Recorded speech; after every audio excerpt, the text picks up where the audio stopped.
Si os parece, vamos directamente al primer punto. Y es lo que estábamos comentando, es decir, desde vuestro punto de vista, ¿cuáles son los factores externos que han influido, que están influyendo en ese proceso de transformación de las funciones de la dirección financiera? Bien, muchas gracias, Teresa. En primer lugar, quería dar las gracias a la organización y a todos los patrocinadores por hacer posible esta segunda edición de este evento. Muchas gracias también, Teresa, por la organización de este panel. Bueno, es muy sencillo, ¿no? La pregunta yo creo es muy sencilla. Somos, yo creo, producto de todo lo que ha pasado antes del día de hoy, ¿no? Entonces yo creo que podemos ir hacia atrás, ¿no? El primer elemento yo creo que remarcaría es la crisis que sufrimos esencialmente en este país, también en otros países, la crisis financiera, ¿no? Yo creo que fue el punto de inflexión, ¿no? Yo recuerdo antes la función que tenía en el departamento financiero era muy distinta. Allí nos tuvimos que transformar, tuvimos que pensar no solamente, bueno, pues lo que es el resultado, digamos, operativo, el resultado de EBITDA, cuenta de resultados, sino que tuvimos que, control de costes siempre hemos hecho, pero tuvimos que profundizar más allá del puro control de costes, tuvimos que escrutar, ¿no? Revisar todos los rincones de la compañía, buscando optimización, buscando profundizar en la generación de resultados también, la parte de arriba de la cuenta de resultados. Y eso, al menos en mi experiencia, lo que me hizo fue ser más transversal con otros departamentos, otras áreas, ¿de acuerdo? Sobre todo con la parte más de, digamos, dirección de negocio. Y yo creo que fue al menos en mi experiencia propia, que yo creo que es lo que puede interesar a todos vosotros, en el fondo, digamos, lo que hizo un primer cambio, ¿no? Es salir fuera de tu propio área, digamos, de números, de control de costes y reporting, y ser transversal en otras áreas de negocio. Yo creo que eso es un elemento fundamental, al menos en este. Quisiera también remarcar otro, porque seguro que vamos a tocar todos a través de los comentarios con los demás compañeros del panel.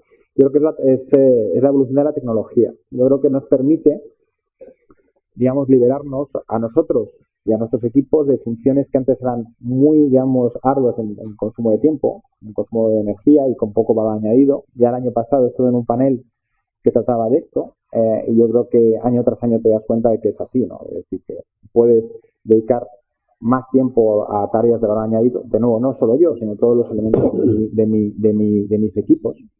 Y yo creo en la parte de recomendaciones, yo creo al final, yo creo que lo que voy a volver a insistir sobre esta idea, no tengamos miedo ni tengamos, digamos, salgamos de la zona de confort, intentemos afrontar estos procesos de cambio, digamos, de paradigma o de estructura en nuestro departamento apoyados en tecnología para poder dar ese cambio, ese salto en la gestión de valor añadido de nuestra área. Yo creo que serían los dos puntos que yo remarcaría que han, digamos, significado el cambio, al menos en mi experiencia. Perfecto. Buenos días. Bueno, primero dar también las gracias a la organización. Está bien salir del día a día, estar aquí con gente que tiene los mismos problemas y sufrimientos en el día a día que uno. Yo que a nivel personal y en lo que veo en nuestra empresa, yo diría primero un poco toda la parte digital, tecnología y digital, que al final ha cambiado los mercados, los competidores que tenemos, ha bajado la barrera de entrada, ha cambiado cómo tocamos a los consumidores y cómo conectamos con ellos, y a nosotros en el día a día, como decía Manuel, ha cambiado pues cómo trabajamos. Hay mucha más información posible, está todo el tema de robótica, hay 1000 cosas que están cambiando el día a día y que hay que adaptarse. Para mí es un tema que sigue cambiando, que yo no dejo de fascinarme cada día de todas las nuevas cosas que pasan y algunas que no nos enteramos que pasan y que tenemos que estar encima. Quizás otro punto que yo mencionaría es que al final, en un mundo post-crisis y tan globalizado, los riesgos y las oportunidades vienen de cualquier sitio. O sea, es todo mucho menos predecible, es un mundo VUCA que llaman algunos, y entonces al director financiero pues se le pide estar en muchos sitios que antes a lo mejor, como él decía, no tenía que estar. Es decir, te metes casi en cualquier charca porque por ahí te puede surgir una oportunidad de negocio o un riesgo, un problema, y entonces necesitamos ser mucho más polivalentes de lo que éramos antes. O sea, ya no vale con ser un exauditor o con saber muy bien la contabilidad y tener tu máster, sino realmente necesitas entender muy bien el negocio y todo lo que hay alrededor. Y quizás otro punto, el último punto que yo añadiría, que es un tema, todo el tema de compliance, regulación, que está aumentando muchísimo. Tenemos ejemplos a nivel fiscal, con todo el tema de los BEPS, con el sí que acabamos de sufrir, con todo el tema de data protection que viene, o sea, que ya está aquí, pero que se va a aumentar, cumplimiento normativo. Es decir, hay muchas cosas formales que en un mundo que avanza tan rápido como este, donde tienes que estar a ver todo, los básicos, ¿no? La parte de abajo de la pirámide, tienes que garantizar, y que es complejo, se está volviendo cada día más complejo y no siempre es tan claro como nos gustaría que fuera, porque a mí personalmente me gusta que haya una norma clara y que no dé la duda. Hoy hay mucha regulación, no siempre es tan clara y es complicado adaptarse a eso. Yo creo que serían las tres cosas que yo mencionaría en este punto. Bueno, igual que mis compañeros, agradecer a esta la organización del evento y a CPI y a Teresa la oportunidad de estar aquí con vosotros hoy. Correos Express, voy a intentar no repetir lo que han dicho mis compañeros, porque probablemente nos afecta como a todos, pero la particularidad que tenemos en Correos Express es que somos la filial de una compañía pública y como tal, pues la crisis no ha sido tanto un factor desencadenante de determinados cambios que sí que ha afectado a la compañía, pero yo creo que el mayor de los cambios que han provocado la toma de decisiones de nuestra compañía ha sido los cambios en los hábitos de consumo, ¿no? En los últimos 5 años, especialmente los últimos 2, yo creo que esa transformación digital y el alcance de la tecnología de muchísima gente ha permitido cambiar hábitos de consumo, hábitos de contratación, en el caso de las empresas privadas, y esto ha forzado a que compañías como Correos Express y sus competidores pues tengan que adaptarse a las necesidades y a las expectativas de los usuarios de sus servicios, ¿no? ¿Eso en qué ha impactado en el director financiero, en el CFO? Pues que básicamente lo comentaba Manuel, ¿no? Es decir, llega un momento en el que lo de menos ya es el resultado de las acciones, que no deja de ser los números, ¿no? Sino que hay que intentar ser abanderados de esos cambios e intentar aunar voluntades para que proyectos que son transversales, distintas operaciones de distintos departamentos, en nuestro caso son fundamental las operaciones. Nuestro negocio, a diferencia del de mis compañeros, es un negocio de céntimos, es decir, a nadie os gusta pagar porque os lleven las cosas a casa y eso, pues hombre, no está bien.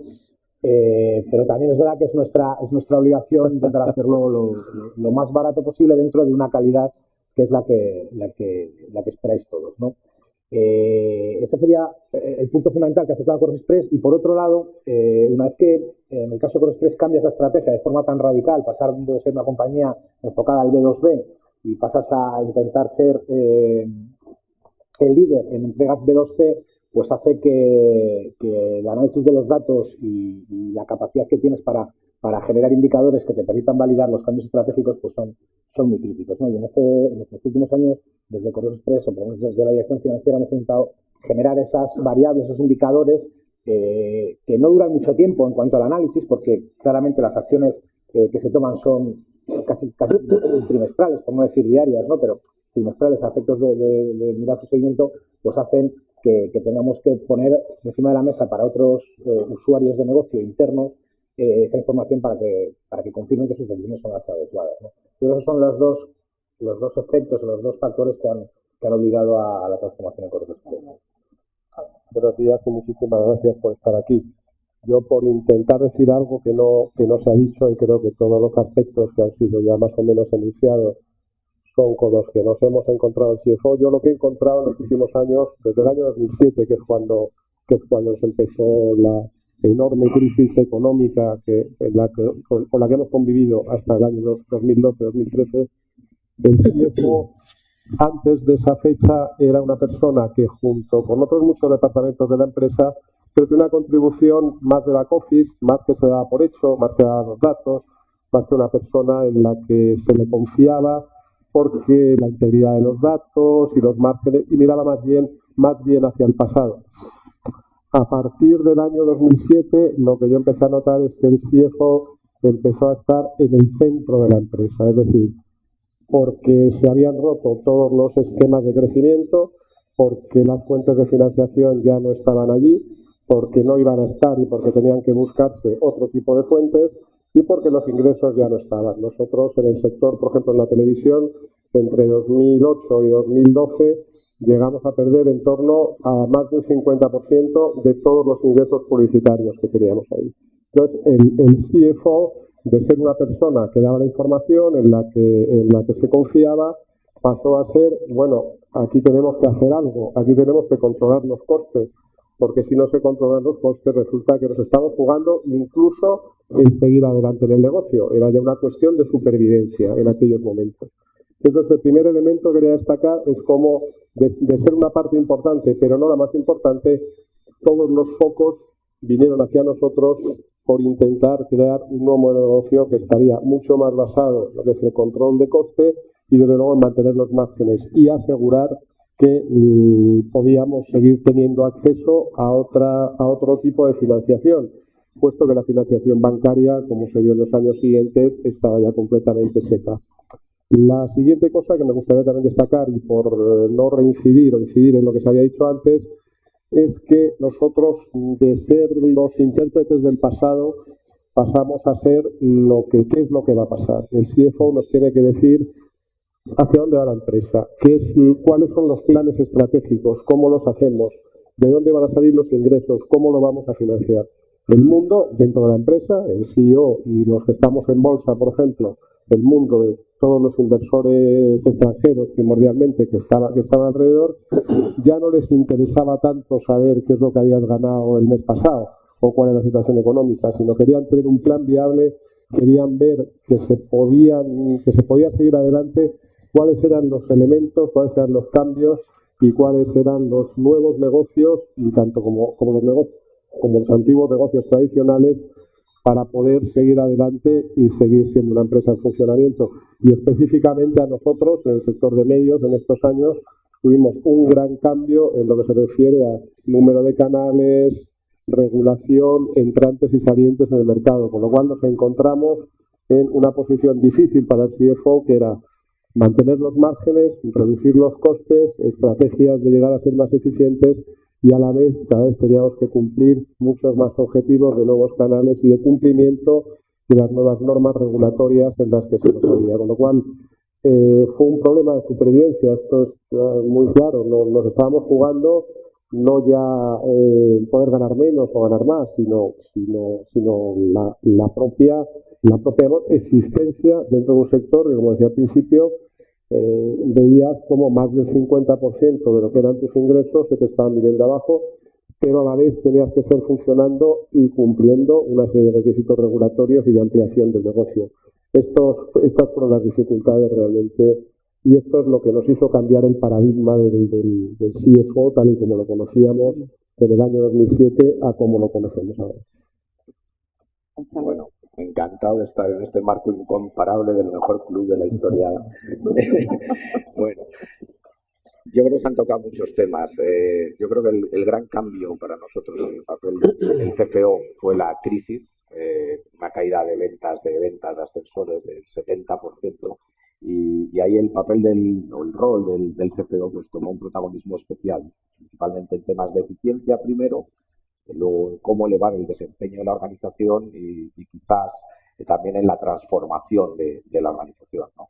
En ese sentido, nosotros hablamos del CFO como un copiloto, y lo es, un copiloto en el sentido de que no reporta ni siquiera al CEO, o sea, es un compañero, un partner del negocio, muy pegado al negocio, que está también mirando fuera, tratando de anticipar lo que pasa, pero también cuestionando de una manera objetiva las iniciativas, los planes, y facilitando el cambio, facilitando nuevas iniciativas, siendo motor, ¿no? Este es un poquito el papel al que ha llevado un poquito la crisis. Las nuevas tecnologías ya en la última etapa también lo hemos visto como una palanca fundamental, más para crear la sostenibilidad del negocio, y también está siendo un cambio en cómo mirar al negocio, no ya tanto en cómo impacta en la propia función financiera, sino, por ejemplo, cómo vemos los nuevos modelos de negocio. O sea, estamos viendo que la forma de analizar las inversiones tradicionales, los paybacks, no son válidos.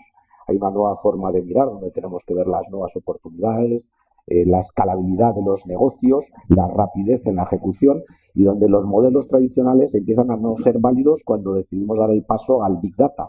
Por ejemplo, tema que nosotros en ThyssenKrupp ya hemos hecho con decenas de miles de ascensores, lanzando datos a la nube para tratarlos con Analytics y con un socio que tenemos, ¿no? Entonces, este tipo de decisiones no son algo que puedas hacer con un modelo tradicional, ¿no? Se ha tocado la globalidad, el mundo VUCA. Yo creo que esto es muy importante. Cada vez el mundo es más volátil, más incierto, más complejo y bueno, al fin y al cabo más ambiguo. Al fin y al cabo es un mundo en donde nos ha obligado también a trabajar con escenarios cada vez más. Múltiples escenarios, son difíciles de entender las causas, los efectos, no hay una linealidad. Y en esto, el tener esa conciencia, incluso casi diría a nivel personal, el asumir que nos equivocamos y aprender de los errores, yo creo que es un tema importante y ser un poco resiliente también, ¿no? Porque en este mundo tan cambiante estamos viendo cosas que parecían impensables, ¿no? Bancos sistémicos cayendo, tipos de interés reales negativos, una serie de temas, en un mundo en el que un día es el Brexit, el otro es Cataluña, donde están cambiando las cosas muy rápidamente. Y eso nos obliga también a estar muy pendientes de los riesgos de supervivencia incluso, pero también de las oportunidades, porque a río revuelto ganancia pescadores, ¿no? Muchas gracias. Bueno, a mí me queda solamente con humildad también decir, lo has mencionado tú más o menos, nosotros, las empresas como nosotros, como CPI, que nos dedicamos a servicios externalizados, sí que es verdad, y por eso lo comentaba yo al principio, que en ese acompañamiento que os hemos hecho, que os estamos haciendo, la posibilidad que os ofrecemos de externalizar aquellas operaciones que no son core del negocio, sí que también ha ayudado, ¿no? Ha contribuido de alguna manera, aparte de todos los factores relevantes que habéis apuntado, ¿no? Un poco más.